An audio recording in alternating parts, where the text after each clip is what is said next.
السلام علیکم ورحمۃ اللہ وبرکاتہ۔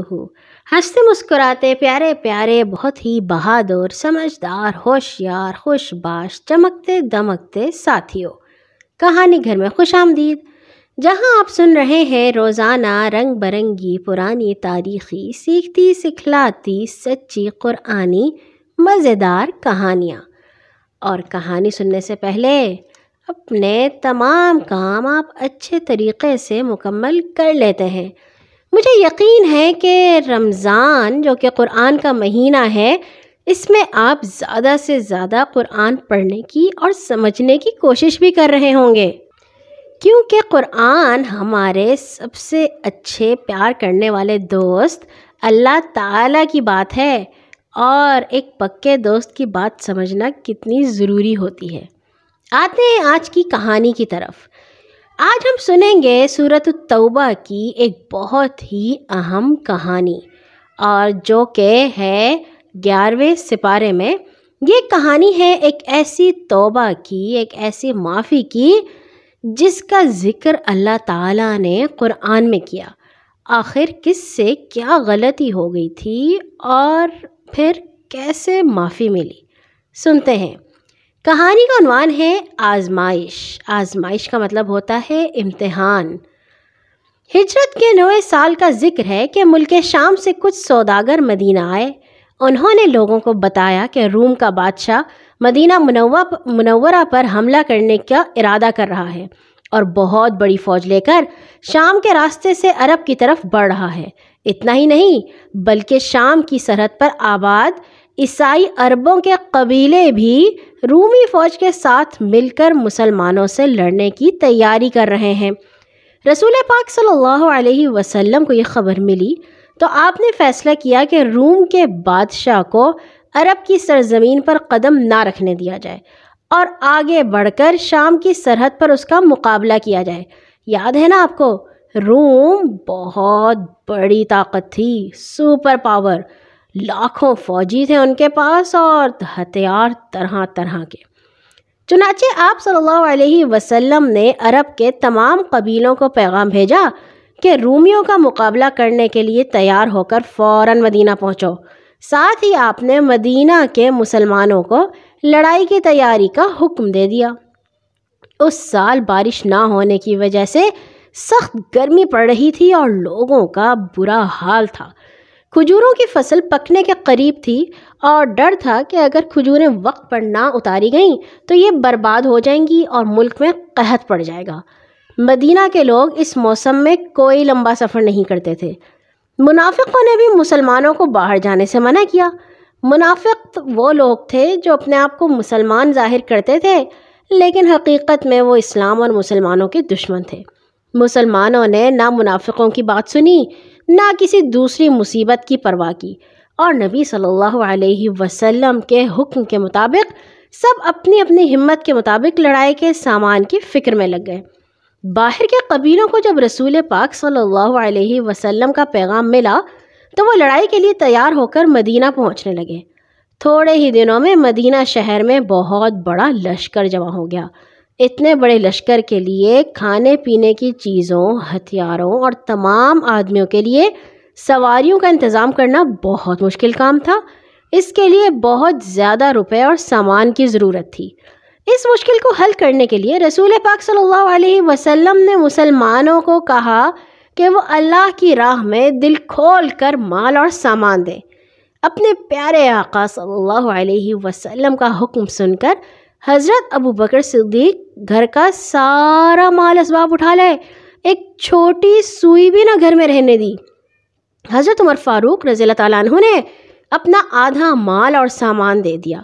حضرت عثمان غنی رضی اللہ تعالیٰ عنہ نے سینکڑوں اونٹ اور ہزاروں روپے پیش کر دیے۔ حضرت عثمان بڑے کامیاب تاجر تھے، ان کے پاس بہت پیسے ہوتے تھے۔ دوسرے صحابہ بھی جتنا زیادہ سے زیادہ روپیہ دے سکتے تھے لے آئے۔ اللہ کی نیک بندیاں بھی مردوں سے پیچھے نہ رہیں، انہوں نے اپنے زیور اتار کر اللہ کی راہ میں دے دیے۔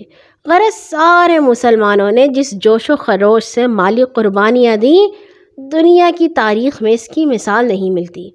یہ اللہ کے ان نیک بندوں کی قربانیوں ہی کا نتیجہ تھا کہ چند دن کے اندر اندر 30,000 فوج 400 میل کا مشکل سفر طے کرنے کے لیے تیار ہو گئی۔ رجب 9 ہجری میں رسول پاک صلی اللہ علیہ وسلم اس فوج کے ساتھ مدینہ منورہ سے شام کی سرحد کی طرف روانہ ہوئے۔ اس موقع پر ایک عجیب واقعہ پیش آیا، وہ یہ کہ جہاں 80 کے قریب لوگ منافق جو تھے انہوں نے مدینہ نہ چھوڑا، وہاں 3 پکے اور سچے مسلمان بھی اپنی فوج میں شامل نہ ہوئے۔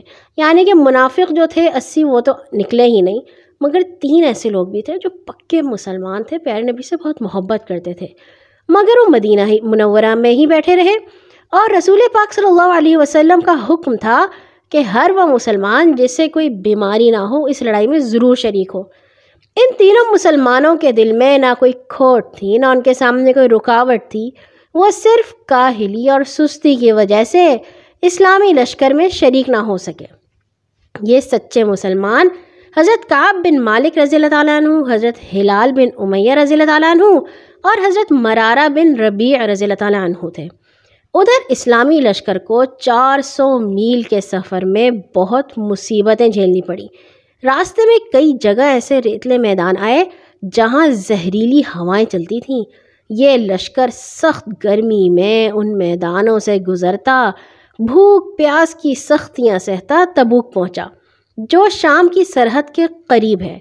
رسول پاک صلی اللہ علیہ وسلم نے 20 دن تبوک میں قیام فرمایا، لیکن روم کا بادشاہ آپ صلی اللہ علیہ وسلم کے مقابلے پر نہ آیا، ڈر گیا تھا۔ البتہ آس پاس کے عیسائی حاکموں نے آپ صلی اللہ علیہ وسلم کے اطاعت قبول کر لی۔ اس مہم کو غزوہ تبوک یا تبوک کی مہم کہا جاتا ہے۔ رسول پاک صلی اللہ علیہ وسلم تبوک سے واپس مدینہ تشریف لائے تو حضرت کعب بن مالک، حضرت ہلال بن امیہ اور حضرت مرارہ بن ربیع رضی اللہ تعالیٰ عنہم ایک سخت آزمائش میں مبتلا ہو گئے۔ یہ سارا قصہ حضرت کعب بن مالک نے یوں سنایا ہے، سنتے ہیں حضرت کعب بن مالک کی زبانی۔ تبوک کی مہم کی تیاری کے زمانے میں نبی صلی اللہ علیہ وسلم جب بھی مسلمانوں کو اس مہم پر جانے کی ترغیب دیتے تھے، میں اپنے دل میں ارادہ کر لیتا تھا کہ چلنے کی تیاری کروں گا، مگر واپس آ کر پھر سستی کر جاتا تھا اور دل میں کہتا تھا ابھی کیا ہے، جب چلنے کا وقت آئے گا تو تیار ہونے میں بھلا کتنی دیر لگتی ہے۔ اسی طرح دن گزرتے گئے، یہاں تک کہ لشکر کی روانگی کا وقت بالکل قریب آ گیا، مگر میں سفر کے لیے تیار نہ تھا۔ میں نے سوچا کہ لشکر کو چلنے دو، میں 1-2 روز میں راستے میں اس سے جا ملوں گا، مگر اپنی سستی اور کاہلی کی وجہ سے میں یہ ارادہ بھی پورا نہ کر سکا۔ اس زمانے میں جب کہ میں مدینہ میں رہا، میرا دل یہ دیکھ دیکھ کر بہت کڑتا تھا کہ میں یہاں جن لوگوں کے ساتھ پیچھے رہ گیا ہوں وہ یا تو منافق ہیں یا مجبور لوگ ہیں، بیمار، جن کو کسی وجہ سے اللہ نے جہاد پر جانے سے معاف فرما دیا تھا۔ جب نبی صلی اللہ علیہ وسلم تبوک میں واپس تشریف لائے تو آپ صلی اللہ علیہ وسلم نے اپنے معمول کے مطابق پہلے مسجد میں 2 رکعت نماز پڑھی، پھر لوگوں سے ملاقات کے لیے بیٹھے۔ اس مجلس میں منافقوں نے آپ کے سامنے پیش ہو کر لمبی چوڑی قسمیں کھا کھا کر کہا، ہم فلاں وجہ سے آپ کے ساتھ نہ جا سکے، ہمارے ساتھ یہ مجبوری ہو گئی تھی، ہم بیمار ہو گئے تھے۔ یہ 80 سے زیادہ آدمی تھے۔ حضور صلی اللہ علیہ وسلم نے ان کی ظاہری باتوں کو قبول کر لیا اور ان کا دل کا حال اللہ پر چھوڑ کر فرمایا، خدا تمہیں معاف کرے۔ جب میری باری آئی تو میں نے آگے بڑھ کر سلام عرض کیا۔ آپ صلی اللہ علیہ وسلم میری طرف دیکھ کر مسکرائے اور فرمایا، تشریف لائیے، آپ کو کس چیز نے جہاد پر جانے سے روکا تھا؟ میں نے عرض کیا، خدا کی قسم، اگر میں کسی دنیا دار کے سامنے پیش ہوتا تو ضرور کوئی نہ کوئی بہانہ بنا کر اس کو راضی کرتا۔ میں بھی باتیں بنا سکتا ہوں، مگر آپ صلی اللہ علیہ وسلم کے متعلق میرا یقین ہے کہ اگر اس وقت کوئی جھوٹا بہانہ بنا کر آپ کو راضی کر بھی لوں تو اللہ ضرور آپ صلی اللہ علیہ وسلم کو مجھ سے پھر ناراض کر دے گا۔ البتہ اگر سچ کہوں تو چاہے آپ ناراض ہو جائیں، مجھے امید ہے کہ میرے لیے معافی کی کوئی صورت پیش کر دے گا۔ سچی بات یہ ہے کہ میرے پاس کوئی عذر، کوئی بہانہ نہیں جسے پیش کر سکوں۔ میں کسی رکاوٹ کے بغیر جہاد پر جا سکتا تھا۔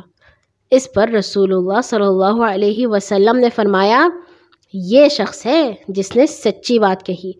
پھر آپ نے مجھ سے فرمایا اچھا جاؤ انتظار کرو یہاں تک کہ اللہ تعالیٰ تمہارے معاملے میں کوئی حکم دے۔ میں وہاں سے اٹھ کر اپنے قبیلے کے لوگوں میں جا بیٹھا۔ یہاں سب لوگ میرے پیچھے پڑ گئے، مجھے ملامت کرنے لگے کہ تم نے کوئی بہانہ کیوں نہیں بنایا، تمہیں معافی مل جاتی۔ ان لوگوں کی باتیں سن کر میرے دل میں بھی آیا کہ کیوں نہ پھر رسول اللہ صلی اللہ علیہ وسلم کی خدمت میں حاضر ہو کر کوئی بھی بات بنا دوں۔ مگر جب مجھے معلوم ہوا کہ دو اور نیک آدمیوں یعنی ہلال بن امیہ اور مرارہ بن ربیع رضی اللہ تعالیٰ عنہما نے بھی وہی سچی بات کہی جو میں نے کہی تھی، تو میرے دل کو اطمینان ہو گیا اور میں اپنی سچائی پر جمع رہا۔ اس کے بعد نبی صلی اللہ علیہ وسلم نے لوگوں کو ہم تینوں یعنی مجھ سے جو کعب بن مالک اور ہلال بن امیہ اور مرارہ بن ربیع سے بات چیت کرنے سے منع کر دیا۔ چنانچہ لوگوں نے ہم سے بولنا چالنا چھوڑ دیا اور ایسے بدل گئے جیسے ہم کو پہچانتے ہی نہیں، یہاں تک کہ مدینے کا شہر ہمارے لیے بالکل اجنبی شہر بن گیا، جہاں کوئی بھی ہمارا جاننے والا نہیں تھا۔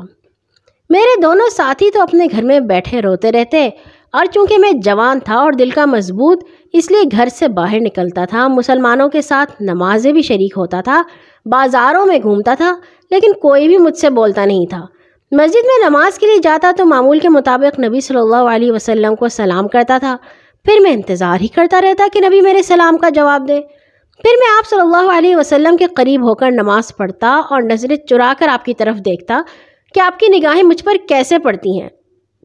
تو جب میں نماز میں لگ جاتا، نبی صلی اللہ علیہ وسلم میری طرف دیکھتے رہتے، اور جو ہی میں سلام پھیرتا آپ میری طرف سے چہرہ مبارک پھیر لیتے۔ ایک روز میں گھبرا کر اپنے چچا زاد بھائی اور بچپن کے دوست ابو قتادہ کے پاس گیا اور ان کے باغ کی دیوار پر چڑھ کر انہیں سلام کیا، مگر انہوں نے میرے سلام کا جواب تک نہ دیا۔ میں نے کہا ابو قتادہ، میں تم کو خدا کی قسم دے کر پوچھتا ہوں، کیا تم نہیں جانتے کہ میں اللہ اور اللہ کے رسول سے محبت رکھتا ہوں؟ وہ خاموش رہے۔ میں نے پھر پوچھا، وہ خاموش رہے۔ تیسری مرتبہ میں نے اللہ کا واسطہ دے کر یہی سوال کیا تو انہوں نے صرف اتنا کہا، اللہ اور رسول ہی بہتر جانتے ہیں۔ اس پر میری آنکھوں سے آنسو بہہ نکلے اور میں دیوار سے اتر آیا۔ آج کے لیے اتنا ہی۔ اس کہانی کا، سچی کہانی کا اگلا حصہ ہم سنیں گے انشاءاللہ کل، اور پھر دیکھیں گے کہ جب اتنی مشکل ہو گئی تھی کہ ان سے کوئی بات نہیں کرتا تھا، ان کو کوئی پوچھتا نہیں تھا، یہاں تک کہ نبی صلی اللہ علیہ وسلم ان کے سلام کا جواب بھی نہیں دیتے تھے، تو پھر کیا ہوا۔ آج کے لیے اتنا ہی۔ ہر نماز کے بعد اپنے لیے اور تمام مسلمانوں کے لیے دعا کرنا مت بھولا کیجیے۔ اللہ حافظ۔